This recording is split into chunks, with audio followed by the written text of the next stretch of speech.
Hey everybody, this is Clint, and I just wanted to let you know that this episode contains brief mentions of child abuse and suicide. Please take care while listening. If you need immediate help, please call 988. This podcast is for informational purposes only and is not intended to replace professional medical advice. The views expressed in this podcast may not reflect the views of the Village Network. If you are struggling with mental health, please see our show notes for a list of resources. Welcome to Let's Explore That, presented by the Village Network. I'm Lynette. I'm Matthew. And I'm Clint. And today we are here with Mr. Stan, who is on paper our crisis coordinator at the Village Network in our Columbus office. Now, I know Mr. Stan is the superhero they all describe him. Mr. Stan is the person that gets to go into the home with some of our foster families when they're in intense crisis. What is that like? Actually, I love it. And I know that may sound weird, but I really love it. The crisis situations give me an opportunity to kind of get in there and build a positive relationship with the foster parent and also with the client. So, but my main job is being proactive. I love to be proactive. So whenever we get new clients coming in, I like to go out and visit and get to know them, ask them their likes, maybe some of their dislikes, and just start kind of building a positive relationship.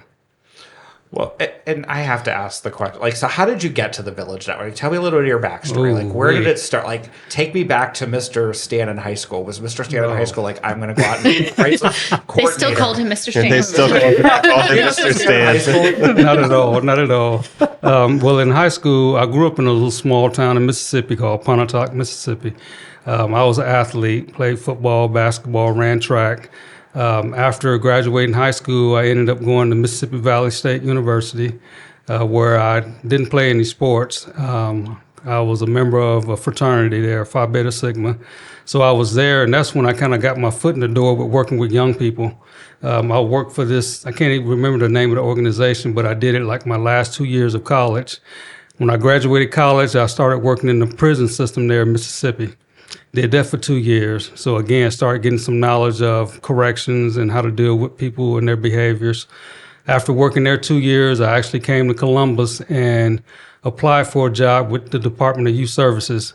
And it was kind of weird that I applied that Friday and went back home to Mississippi that Sunday. They called me for an interview that Monday. And I came back that Tuesday and actually worked for the Department of Youth Services for about 12 years, where I worked with just about any kind of juvenile you can think of.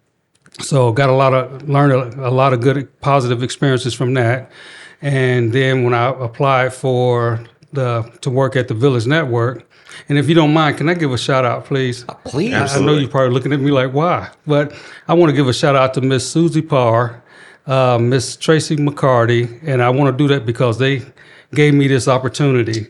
And if it hadn't been for them, they said yes to somebody like me when I know that they had a lot of other people that they interviewed, but I was the one that they chose. And I honestly do wake up almost every day wanting to fulfill their what they instilled in me as far as giving me the opportunity. So I look forward to going to work every day. So being with the Village Network, I've been with the Village Network since February of 2013, and I work with a program called the ERP program, Evening Reporting Program, and that program was basically came from the court system there in Columbus. So I had a bunch of juvenile males that me and another coworker we had. And I've brought some of my experiences from when I was a child and then worked in the prison system, working at the Department of Youth Services, kind of put it all together during that. And while working with ERP, I got sick, I want to say about 9 years into it, and I was off work for about 5 or 6 months. When I came back, again, Miss Tracy McCarty kind of created this position for me. At least she gave me the opportunity to have this position. And that's why I want to give a shout out to her and Miss Susie Parr, because now I don't feel like I'm coming to work every day. I feel like I'm just coming in just to kind of hang out and have fun, and just the people that I deal with and my coworkers and the clients that we have. And from my experiences, being able to sit and watch the kids, instead of me looking at somebody else's kids, I feel like I'm looking at myself. I'm helping to raise myself, because a lot of the things that our clients have gone through, I've gone through all of that. As a kid, I was in poverty, been abused. I mean, everything you can think of. So I think I have an instant relationship with them when I meet them. And just listening to them and watching them and observing them, we build this relationship that's just really unbelievable. How do you? I mean, an incredible story. I love your passion for it and what you get to do. How do you go into those situations and keep yourself level? Well, I look at the clients like I'm looking at myself. What would I want somebody to come in and say to me or do with me if I'm having a bad moment? So I think I use my active listening skills, definitely. And a lot of times I know that the clients are in an unfamiliar area. They come from a familiar area to an unfamiliar area. So, of course, they're going to have some trauma. They're bringing trauma in, and coming in trying to learn somebody else's expectations is very difficult. It's even difficult for me as an adult sometimes. So I can only imagine with our clients. So really I come in and I just kind of listen to them. I watch their body language. I like to joke a lot. I'll come in, like some of the clients that I've had for a while, I'll say, hey, let's go grab a beer. So we'll get in the van. They know we're going to get a root beer or a Sprite, but I always say beer just to get them to smile. And it's a lot of the female clients that I have. I have this thing about my hair. We joke about my hair a lot. So I try to just make them laugh because, we can be sitting around and they'll say, Mr. Stan, you going to let me braid your hair this week? And I'm like, I want box braids. I don't want that other stuff you always do, So I like to try to make it fun, because I don't want them to look at me as another person coming in, telling them what they're not doing right, what they need to do. I like to just come in and just enjoy the moment. And I think that helps with our relationships. And, I even did that when I had the ERP program with the boys that were all felons. They had all this aggressiveness and very violent. And one of the things I did with them, again, just coming in, just listening and just being, as we say, meet them where they are. And it really works. It really does. It works. That's such an incredible story. And I'm thinking back to what you told us about your childhood. Did you in that moment have a Mr. Stan? Did you have the person you needed in those times? You know what? That's a great question. Somebody asked me that once before. Now, I grew up in Mississippi, and, all the rumors and the things you hear about Mississippi, about racism and these different things. And I wish he was still around, but I had a basketball coach named Mr. Williams. And this guy, he was a white guy, and he used to wear a white shirt all the time. And all the black kids in the school always said he was a member of the Ku Klux Klan. He was the worst of the worst. But this guy was he was the gym teacher and the basketball coach. And I always wanted to play basketball. And I went in to try out for the team and made the team. Unfortunately, I wasn't good at all. But by the time my first year of being under this guy, I was one of the top players in the state of Mississippi. And it was all because he took the time to talk to me. He took the time to come to me when I was doing these bad things or wrong things, had a lot of conversations with me. And he knew I was growing up in poverty. We were basically homeless. It was really bad. But this guy would come to my house sometimes and pick me up to take me to one of my teammates' homes and tell me, go out and teach him how to play basketball. So he took me out of poverty and took me into an area where I was able to kind of learn social skills and networking or what have you. And he knew that I had no transportation. So on the days that we had basketball games, he would come and pick me up in his car, take me to the game, take me back home. Sometimes he'd stop at McDonald's and get me a combo meal or something. And I never understood why this guy did that. But with him doing those things for me, and I really love that guy. I really wish he was still around. But for him to do those things with me, those are the same things that I do with our kids now. If they're having a bad time, I may pick them up, take them to Wendy's, and we might get a Frosty or something, and we just sit and talk. So some of the things that he instilled in me has made me who I am. I think it's incredible how someone like that was able to take what was a situation that could have made you angry, and instead turn you into someone who has incredible compassion. Right. And it just lets you know that you never judge a book by its cover. All the rumors and stuff that we heard about this guy, but he took the time to spend some time with me, some good quality time. And he taught me a lot just within, I think I knew him for 2 years. Just in those 2 years, he brought me from basically like walking around with my head down to walking around with my head up. And that meant a lot to me. So I kind of instilled that in our kids. I'll talk to them. Like sometimes I'll take kids, we'll go to the Y. Like if I have a very aggressive kid, we'll go to the Y and I'll have them just stand at the door and just watch everybody on the treadmills and working out. And I ask them, what do you see? And sometimes the kid will be like, well, they look like they're having fun. They're good. And I'm like, everybody's getting along. We all have rules and expectations. And I remember this one kid in particular. When I worked at ERP, this kid he had so many felonies, it was crazy. He was very violent, robbed people, just everything. But I took him to the Y with me one day to work out and had him to do the same thing, kind of observe everything. Took him in, let him play basketball, and he played basketball. We were getting ready to leave the gym, and he had like $300-something on him. I guess he dropped it on the court. And a kid came and tapped him on the shoulder and said, here you go. Kid gave him his money back. So we get in the van. I look over, the kid is sitting there basically crying, and I'm like, what's going on? He was like, why did he do that? He said, because if that was me, I would have kept the money. I would have never given it back. And I had to explain to him how the environment that you live in is almost like everybody is stealing from one another, each other. But there is an environment that's more positive where people want to help. They want to be positive. They want good things for you. But he just couldn't understand that. And it took him a while. And he became a better person from that. I had a lot of kids in that program that, just taking them into the neighborhoods that had the luxury apartments and stuff, just for them to ride down the street and just look and see bicycles sitting out in the yard. And they would say, Mr. Stan, in my neighborhood, we couldn't do that. Couldn't leave a bike out. So sometimes just getting our clients out and just showing them what the world is instead of just sitting down and talking to them.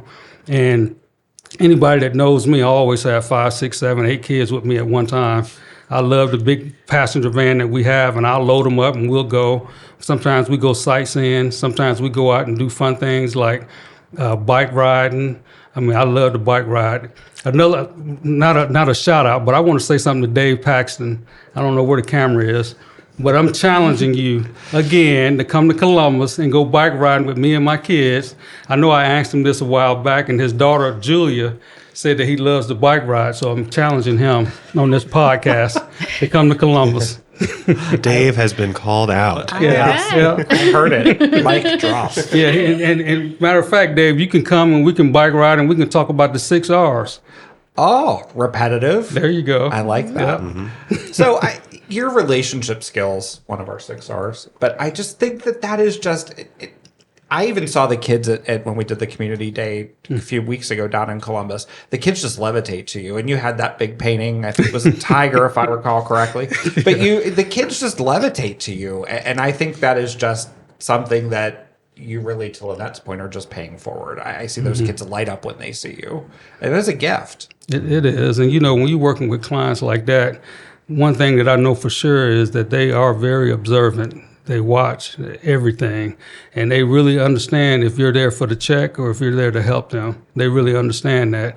And even though they're kids, I know we have a lot of older people, probably my age or older, that look at kids as just something that's, I don't want to say something that's just there, but they don't look at them as people that have feelings and emotions, and they want respect just like we want respect.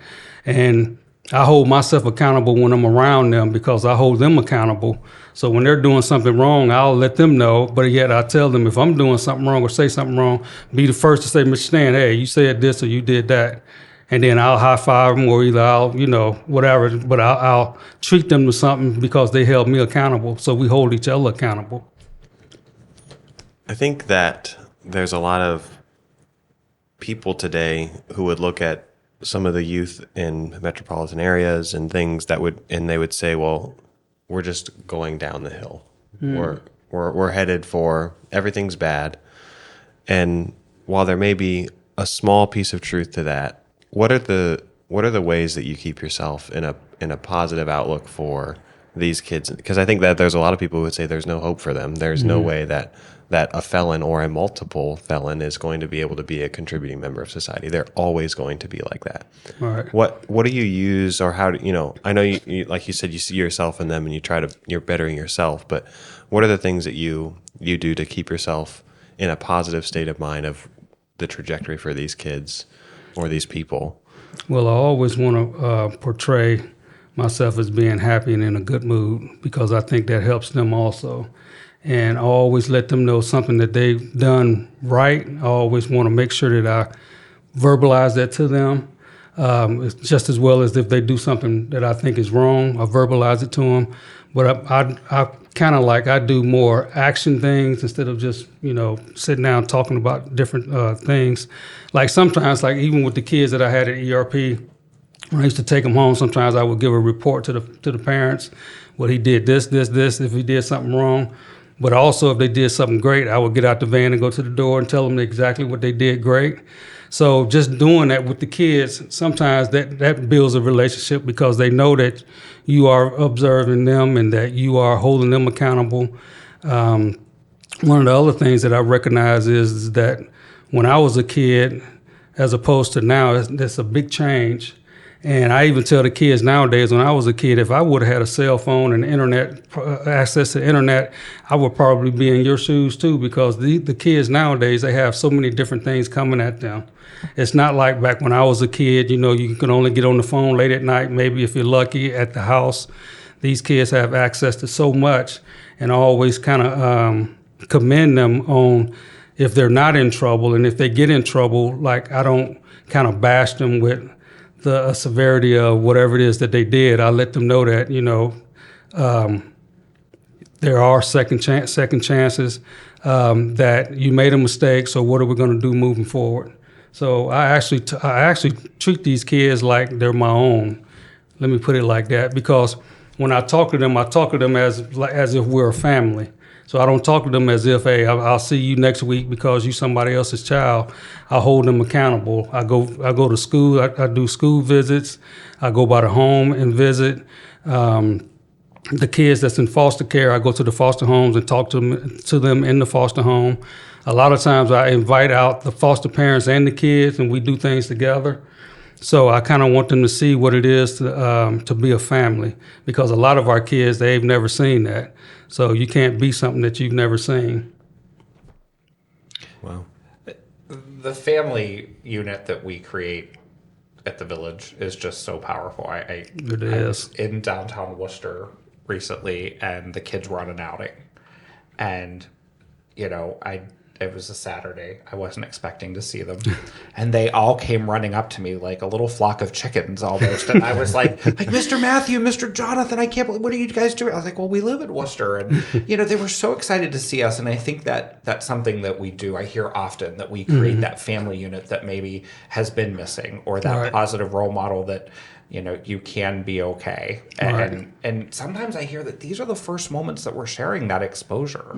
And that's so powerful to give that gift, because it's not really something you do. It just organically happens. Yes. That moment where they're like, oh my gosh, I ran into someone that I knew in town. And it feels good as an adult. Of course, they always seem to run into us when we're in our pajamas, or we can't go my hair's not fixed. I have, I understand. I know it's a lot of, when I'm with the clients, I know I talk a lot about how some of the staff are jealous about how long and thick my hair is, and beautiful. And the kids always ask me to share my secrets with the other staff, but I refuse to. I like the updo to that. Thank you. Yeah, well, thank you. We know from the research about adverse childhood experiences that one positive, caring adult can help a child overcome so many other things that could otherwise send them on a negative lifelong trajectory. Why do you think that is? That's a mystery to me, because the coach that I was just telling you guys about, Mr. Williams, he just had such a great impact on me, and he was really the only, well, I won't say the only one. When I was born in Pontotoc, Mississippi. When I was 4, we moved to Wisconsin. I had a wrestling coach. Because of my experiences, we, again, was homeless, and I was kind of like going to school off and on.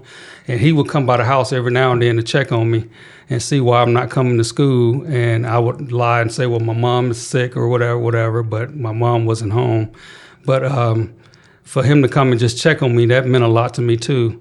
And when you have people like that in your life, you want to be more responsible.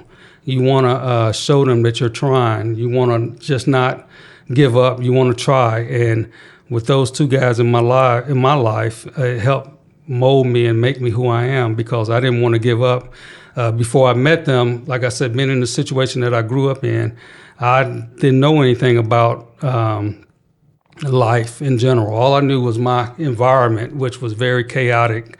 Our home used to get shot up all the time, people climbing through the windows, stabbing people in the house, stuff like that. So that's all I knew. But when I moved back to Mississippi and got to know Coach Williams, and I was able to see other things and the homes that he would take me to play basketball with some of my teammates parents would also kind of pull me in and talk to me and share some things, and just for me to see these things. And it just kind of made me start thinking about life differently, because before them, I was kind of like in a bottle. I didn't want to come out of that bottle. And because of them, I came out of the bottle, and thank goodness I'm where I am right now. You definitely are living the change you want to see in the world. And when you think about the tactics you use and the skill set, like you talked about the 6 R's earlier and challenging Dave to the bike ride, like, do you use collaborative problem solving skills? Like, what skills, like when you walk in the room or into a house and you see a kid that is having a moment of anguish and anxiety, because they say they call you in the middle of the night sometimes. Get calls day. Like, tell me, like, what are you channeling in that moment? Like, what's your biggest skill that you've learned that you're like, this is how I turn the corner with this youth? Well, one of the biggest things is being proactive when the kids first come into foster care. Helps a lot, because when I go into the home and introduce myself, and then I start picking them up, doing different things with them. A lot of times when I get a phone call, sometimes I can get the foster parent to just put the kid on the phone, and I can just talk to them and ask them about some of the skills that we've talked about, coping skills, their lagging skills or whatever. Sometimes it goes just as far as that. But if I have a client that I've maybe only seen maybe once or twice, sometimes I'll go out to the home. I can give you an example of this one client that we had. I got a phone call one night, probably about 11 o'clock, and the foster mom was telling me that the client had put on her clothes. It was in the wintertime, put on her clothes, packed all her stuff. She was going to leave the home. She refused to stay there. So when I got there, I went upstairs and I was talking to the client about what's going on. Let's go downstairs and talk about it. She had all her clothes on, her bag. She was like, I don't want to talk, I'm leaving. So I said, do you want to sit down and let's figure out a plan? Let's figure out something, where we can go from here. No, she's leaving. So we go downstairs, and I asked, I said, do you want to go in the kitchen and let's just sit and talk? Nope, she's leaving. So I opened the door, and she went out with her stuff, and I just stood in the door and looked at her. And she was just looking at me. So let me kind of back up. But what I was doing was I was kind of letting her know that you have to develop a plan before you want to move or you want to leave the home. But she stood outside for a while. I stood there just watching her, and then I said, well, hey, I got to go home. I said, you want to talk about it? If not, I got to go home. And I said, do you want to give me the address and phone number where you're going? And then you can call me when you get there or whatever. I said, since you don't want to develop a plan. So she couldn't think of anything. So she started walking down the street. So I just kind of watched her. Long story short, after she figured out she didn't have a plan and nowhere to go, she came back. We were able to talk then. So instead of me kind of like scolding her for wanting to leave and being having the attitude that she had, I kind of let her go through her moment. And I kind of watched her and observed her. And then after that, then she wanted to talk. She actually came back in the house. We talked. She went straight to sleep. Foster mom called me the next morning, said she woke up and apologized to her. Anytime I go out to the home for a crisis situation, when I go out that day, I like to follow up and go back the next day just to kind of see how things are going. So the next day, I actually went and picked her up from school. We had a nice long conversation. She was just basically just upset that she couldn't go home to her parents, and I told her I understood that, but we have a process we have to go through. So once I talked to her, and that relationship again made things so much better and easier. Never had any more problems out of her. It's so hard. I'm sorry, that was a heavy story. Mm-hmm. It's amazing, but I've been through so many different experiences with clients, especially young people. And again, when I see them, I see myself. And coming in, yelling or being loud or physical or whatever, it never works. When you come in and you allow them to go through, because I can't tell you how to feel. And I always tell them, whenever we're talking, you have some teachers or some older adults, when they ask a kid a question, the kid tell them the answer, then they'll tell them, no, that's not right. See, my thing is your answer is your answer. If it's not right, let me tell you why it's not right. And we can talk about it, but I would never tell you, no, what you just said is not right, because that's your answer. Those are your feelings. When I worked in the prison system, it was a lot of things that I've seen that kind of made me think, what if I was in their shoes? What if I was in prison? And it kind of just brought me down from, when I was younger, I was just like the kids we have now. I was very aggressive. I was violent. I was doing things I shouldn't have been doing. But working in the prison gave me a whole different look on life. And when I moved to Columbus and started working for the Department of Youth Services, same thing, working with those kids. I actually had a situation with a kid that actually hung himself in the Department of Youth Services. And it's like when you're around kids and you have kind of like, I don't want to say like-mindedness, but when you kind of an observer like I am, like I can observe, I can stop things before it even happened because I've been there. I can remember this one kid in the Department of Youth Services that I worked with. I used to have like 40-something guys on my unit, and I like to work by myself. But I remember this kid had been on my unit for maybe 3 or 4 months. Kid was not a talker, didn't have so many friends, but one day I left. When I came back to work, he was on suicide watch. So when I found out he was on suicide watch, I called down to check on him. They sent him back to the unit. I'm going to shorten the story. They sent him back to the unit. Long story short, when he came back, I noticed he was giving away all his stuff, his commissary, everything. And then he said, at that time, they called me Officer Gates. He was like, Officer Gates, can I call my parents? The kid had never called home.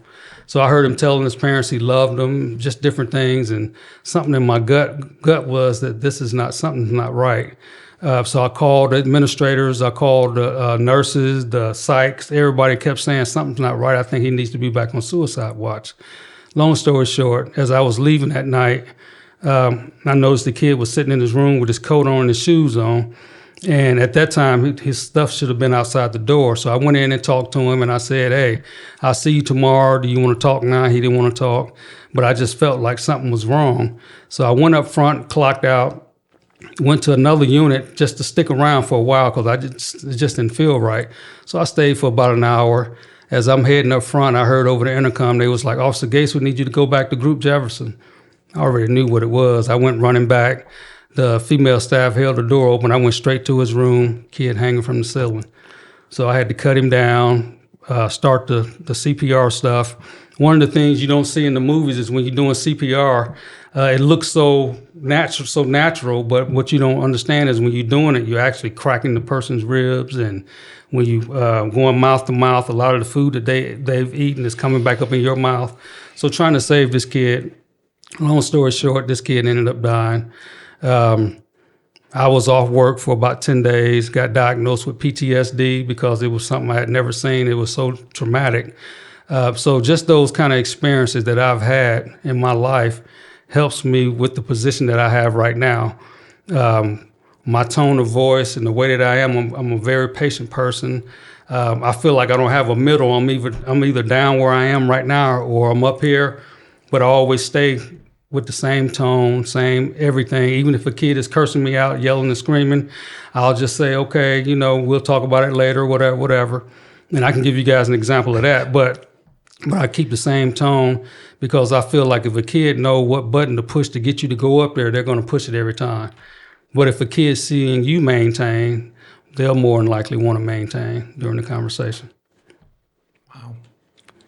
Well, I would love to hear the story you just referenced about how do you do that? Like, when someone's looking for that button, what do you do if they find it? Well, the example I was thinking of. I'm sure Clint has questions. Yeah, My question is, what age ranges does this apply? Well, with the example I'm going to give you is the juveniles I was telling you guys about. They have all these felonies, and these guys used to go around shooting up houses, doing everything you can think of. And I can remember we used to do this. I used to teach this group called Thinking for a Change. And one day I had a group of guys, I think I had 12 in a room similar to this, around a table similar to this. And the guys know that when I come in and I start the group, they know to, be quiet. This guy was fairly new. I think he had been there maybe a week, but he was constantly talking, constantly bothering the other guys, and I kept asking him to stop. And for the first time, I had to ask him to lead a group. So when I asked him to lead a group, he started cursing me out, and I'll kick you or whatever. I'll do this, I'll do that. Just a little back history on myself. I used to teach martial arts and stuff, so that's why I'm pretty patient, and I'm not concerned about especially one person jumping me.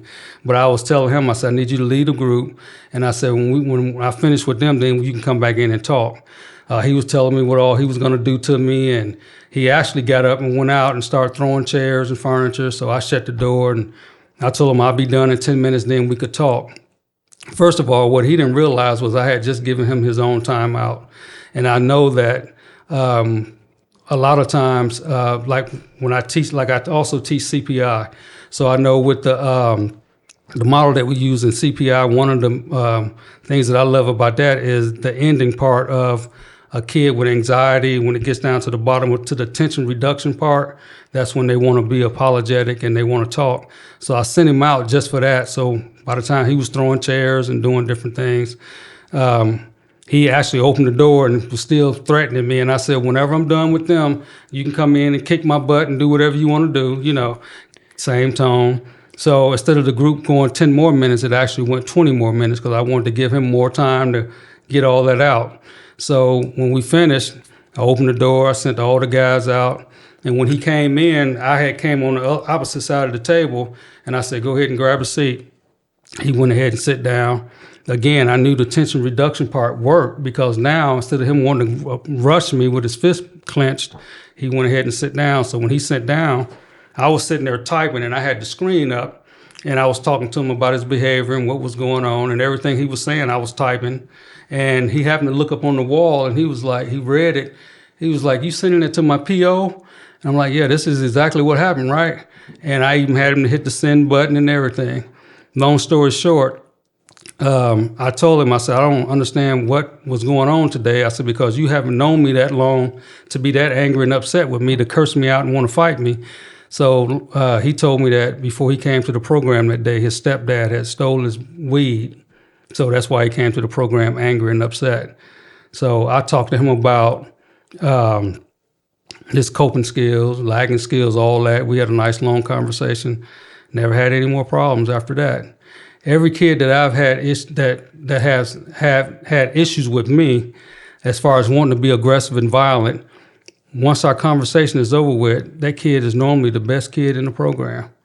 And it's amazing. Like even with that kid that I was just talking about, like I had a lot of kids back then, and when they go to court, I used to go to court with them sometimes. But if I didn't go to court, it's amazing how many times the magistrates have called me at home and said, Mr. Stan, we got so-and-so here. He's throwing chairs and he's doing this, doing that. Can you talk to him? I get the kid on the phone. I get the kid on the phone, and I'll say, first of all, you need to turn around and apologize to everybody. He'll turn around and apologize. And then I'll say, when we get the group this evening, we'll talk about it. But right now, you need to listen to them and do whatever it is they need you to do. And then sometimes the magistrates would call me back and say, what did you tell him? Because he was like, he sat down and did everything we said do. And I said, I always tell everybody when we're dealing with our clients, respect go both ways. And again, that's that accountability part also. When I'm in the van with the guys, if I'm driving or something, we could be laughing or talking. I might say HELL accidentally or something, and I expect them to hold me accountable, and they do. And when they do, and I let them know that I appreciate that, again, that builds that relationship because they realize I'm like them. And I like going out doing activities with them like bike riding, playing basketball, because I want them to see that I'm human just like you are. Just because I'm the authority, that doesn't mean that I'm above you. We're the same. It seems like you have a very good skill, or you do a very good job of being able to establish a high trust relationship very quickly. And it's incredibly impressive to me that you're able to come into these, especially high stress situations, and just based on your demeanor and the way that you interact with the youth or the clients that you're able to almost establish immediately that, like you mentioned, you're not there for the check, you're there for them. Right. And it's pretty incredible to hear just how you've developed that skill from your life experiences through all the different things that you've had, and that you're able to use it in this way for all these different youth. And I think the most important part of that is that I show them that. I don't just say it. You know, I have them calling me sometimes 12 o'clock at night, 3 o'clock in the morning, and I try to make sure I answer. If I don't, when I wake up and I see, I'll make sure I respond back to them. And they really, really appreciate that. You know, I hear them saying, well, Mr. Stan called me at 3 in the morning because I called him at 2:30 and he called me back. You know, so things like that, I want to make sure that I let them know that I'm not here for the check. I'm actually here to help you grow, to help you do better. You know, I've sit down with kids and help them get jobs. We get online and fill out applications. I know a couple of supervisors at McDonald's, and some of the other staff know supervisors at like Dairy Queen, Raising Cane's, and I'll take kids and go get them jobs. Mm-hmm. And they really appreciate that. So taking that, I don't even want to call it above and beyond. I just call it just having fun. Mm-hmm. So I take them out because, like I said, I try to treat them like they're my kids. Because if my kids was in foster care or if they were in DYS, I would want the staff to treat them the way that I would treat them. And that's something that I try to keep in my mind each and every day. And you are a parent. Mm-hmm. And that blows my mind because you've raised hundreds of kids. And then you raise, is it just one kid of your own? Or do you have two sons. Two sons? Mm-hmm. How were you able to, or did you even want to keep your work separate from your home life? Or have the two just necessarily kind of blended? It's kind of, I want to say blended. Only because when I go to work, I still feel like I'm going to see my kids. Mm-hmm. You know, I don't feel like I'm going to see somebody else's kids, and I truly treat them like they're mine. You know, I want to keep a smile on their face. When they're down, again, another joke that I always use with them, when they're sitting and they're down, I'll come over to them. I might be like, so what's going on with you today? And they might look a certain way, and I'll be like, are you drunk? You been drinking again? You know, so we'll just talk. And I'll be like, let's go get a beer. And, you know, we might get a bottle of water. And I might say something like, you know, oh, you like white liquor, huh? Or if they get a Pepsi, oh, you like dark liquor, huh? So just joking because that's just something that they look forward to. They really do. Like you said, when you saw me at the thing, when they come running to me, I'll just say something weird off the hook, like, oh, you look like you've been drinking today. You know, next time we go out to Kings Island or something, I don't want you going back home drunk, you know. just something like that, and it just puts a smile on their face, and that just builds that relationship. It's almost like they're looking for me to say something crazy. And, you know, again, that kind of keeps their mind off of not being home with their own parents. You know, they're with us, and they love it, and I love it. What you've worked with hundreds of youth and clients. What is one of the biggest like standout success stories that you've had? And they're all of them, I'm sure, mean right. something. But who's going to be the president that you have brought? Oh, wow. Yeah, that's a good question. It's so many of them. I had a kid when I was doing the ERP program. This kid was like on the verge of going to prison. He was in one of the groups that when I was teaching Thinking for a Change, and this kid was on drugs. And I remember when he came in, when I was teaching Thinking for a Change, I really liked that model because it's a lot of things that, you know, we talk about that they're dealing with in their own life. And this kid one day just stopped coming. And I would go by the home and check on him, try to find him. And I found out he was at this other kid's home. And I remember when I went to the other kid's home looking for him, I had seen them in a car driving away. So I had, I couldn't stop him or whatever. But I remember stopping at the gas station and I was pumping gas and I was just wondering, like, why is this kid hanging out with this other kid? Like, that's just like a bomb waiting to explode.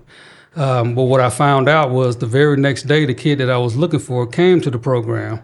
And he told me, he said, Mr. Stan, he said, I did a Thinking for a Change thing. And the one that he was talking about is this one part of Thinking for a Change was like problem solving, and it teaches you to think before you do something. In the kid's home that he was at the day before, he said, another guy came over and wanted them to come and ride with him. They was going to some guy's houses or something to jump on them or whatever. And he said he went out to the car to go with him, but he said, Mr. Stan, I started thinking about what you were saying about problem solving. And he said, I told him that I can't go. So he went back in the other guy's home and just waited for him. He said about 3 hours later, they came back. They had blood on themselves, and they were packing and talking about they got to leave, they got to go. What had happened was those two guys had actually went to another guy's house and shot and killed the guy. And the kid came to the group the next day to tell me the story, and he said, if it hadn't been for thinking for a change, us talking about problem solving and think before you do anything, he said he would have been there, and he would have been on the run. And those two guys ended up they finally got caught. I think they got like 80 years in prison. But that kid ended up graduating from high school, went on and started, I think he ended up going to one of those job skill places. Can't think of what the name of it was, but he went there and graduated with his license for construction. Since then, he sent me pictures of he got 2 kids. He got a daughter and he has a son. But he said if it hadn't been for, first of all, the Village Network with Thinking for a Change, that he wouldn't be where he's at. And that's one of the things that I love about the Village Network. I've worked in corrections in the prison system. I worked in the juvenile system. But working for the Village Network, they give us all these tools that we use. Not only do those tools help the kids, but they actually help me also.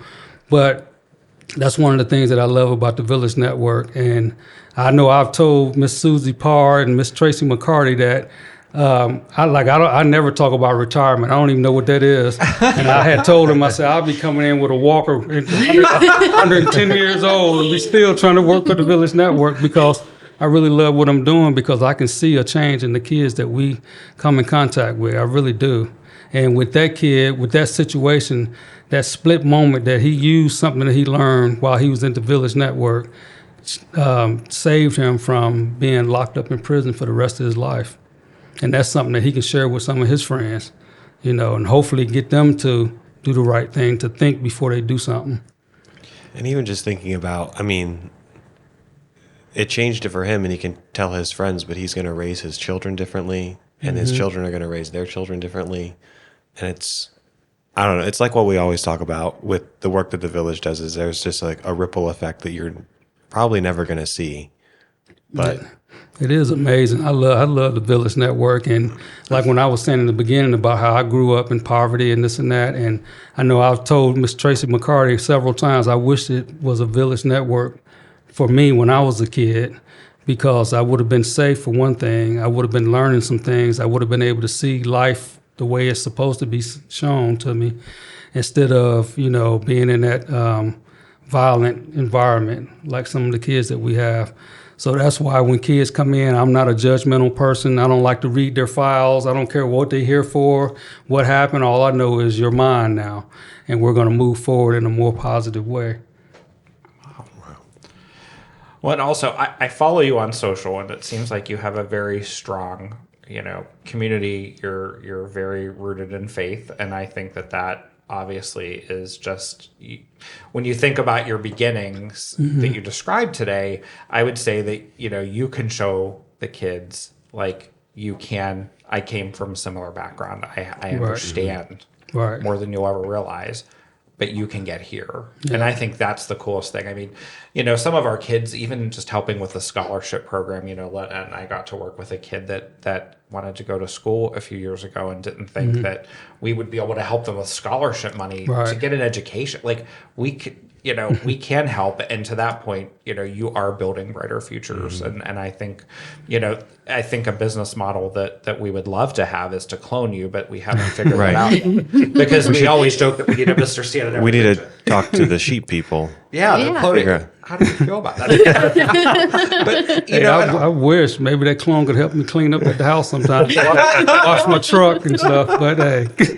I know, but we can only have a second version. But Mr. Stan, thank you so much for all you do for the kids, because I do think, we joke, even though it's not ours and it takes a village, and we do have a very strong village. So thank you for what you bring to that table, because I do think, as you think about that, I do have a question that, have you ever had any trouble with kids at bedtime?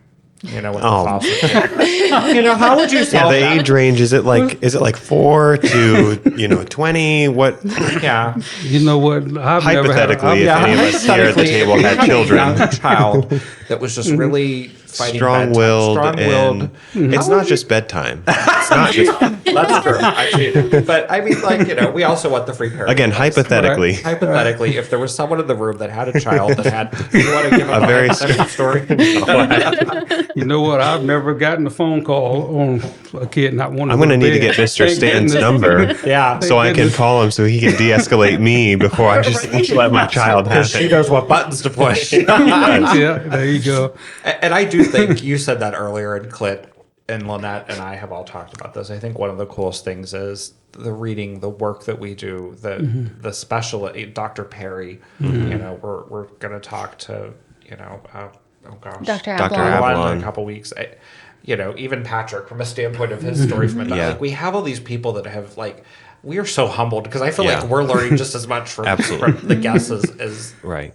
So thank you. I just Yeah. a place of humility and just grace for your time.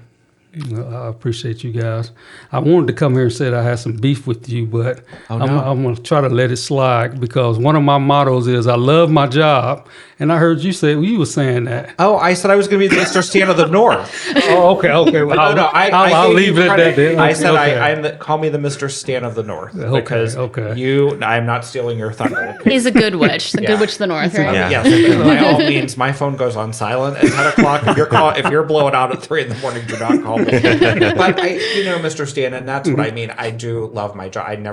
I just said this at lunch the other day, but if you would have told me 20 years ago I'd be working for a mental health nonprofit, living in rural Ohio, on a podcast now, I wouldn't have believed you. But I love what we do, and I think it's the kids. I think of this one young client that we had in the FS house that was in the art program on Saturday that we volunteered for, and doing art with those kids really did help me understand the kids. But when this individual was finally leaving for foster care in our last art class, and a couple times this individual had said, I'm leaving, and then they would be there the next week, and I'd be like, what happened? It didn't work out. And I watched this individual just really struggle. And on the last week, she said, I know I'm going this week. She said, I want you to sit at this table with me and do art, Mr. Matthew. And I don't know why she went, but her and I had bonded. And I think that, I ended up buying a mug that she made for Jonathan for Christmas. And I think of this client every day in the morning when I see that mug, and I think to myself, I hope she's doing okay. I'm sure you take that with you because you have it 10 times more than I do. I just get to do it occasionally on Saturday with her. And this is your daily job. I love what you do. Yeah, sometimes I wish I could be a foster parent and do what I'm doing for the Village Network, but I know that's not possible. But it's it's so many clients that I see that, I have 2 sons, and sometimes when I see some of the female clients, it's man, I wish I had 2 daughters like that I could bring in, and I see them wanting to be something that their parents are not. When I talk to them and hear the stories about either dad is in prison or mom is strung out on drugs, and you can kind of see in them that they really want to be something special in life, but they don't have somebody holding their hands and pulling them along and showing them. And sometimes I get caught up in man, I wish I had 2 daughters or 3 daughters or 4 daughters, or in my case, probably 50, but I wish I could just take them all in and just, it's you just have so much love. You just want to share it with everybody, and it's that's all these kids want. It's just somebody to just look up to, somebody that's going to take them where they need to go and give them all the tools that they need to develop in life the way that they should. Well, thank you so much for being here. I mean, none of us can tell you, but I'm sure that many people will listen to this and will take so many things out of it from what you said. So we appreciate so much your time and your openness about your life and what you do. And thanks for what you do. Thank you guys for inviting me.